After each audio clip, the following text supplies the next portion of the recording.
ছেলের সামনে একটা পুজো আছে, তো ছেলের জন্য পুজো দেবো, সেই জন্য কি কেনাকাটা করেছি তোমার সাথে শেয়ার করি। আর তার সাথে ছেলের কিছু দরকারি জিনিস ছিল, সেগুলো নিয়ে এসেছি একবারে, চলো সব শেয়ার করি। তো ফার্স্টেই দেখাই আমার ছেলের একটা পাঞ্জাবি।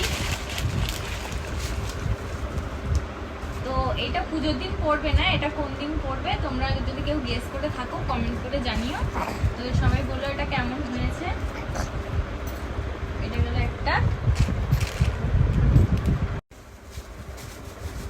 তারপরে এখানে আছে ছেলের একটা নর্মাল গেঞ্জি টপ, তার সাথে এগুলোর সব বাড়ি করার জিনিস।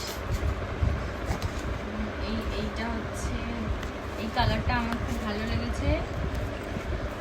তার সাথে এই প্যান্টটা, এগুলো গরম, এখন যেহেতু গরম এগুলো তো লাগবে, এই জামাগুলো। এইটা বেস্ট। তো তোমরা সবাই বলো যে এই গরমের এই জামাগুলোর মধ্যে তোমাদের কোনটা ভালো লেগেছে। এটা হচ্ছে পিঙ্ক কালার। তো সবাই বলো এই তিনটের মধ্যে কোনটা তোমাদের ভালো লেগেছে।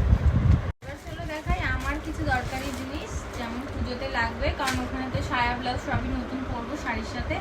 এটা হচ্ছে একটা লাল নর্মালি ব্লাউজ, এটা আর কি দেখাবো। এটা হচ্ছে একটা রেড কালার, এটা হচ্ছে গ্রিন কালার, এগুলো দেখানোর মতো কিছু নেই। আর পুজোর জন্য আমি যেটা কিনেছি সেটা হচ্ছে এই একটা লাল শাড়ি কিনেছি। বাড়িতেও এরকম ছিল, কিন্তু কিনতে গেছিলাম অন্যরকম পাইনি, তো তার জন্য এটা কিনেছি। তো তোমরা সবাই বলো শাড়িটা কেমন হয়েছে, কমেন্ট করে একটু জানিও। আর তার সাথে ওখানে খুব আমার এই জিনিস এই নাইটি দুটো দেখে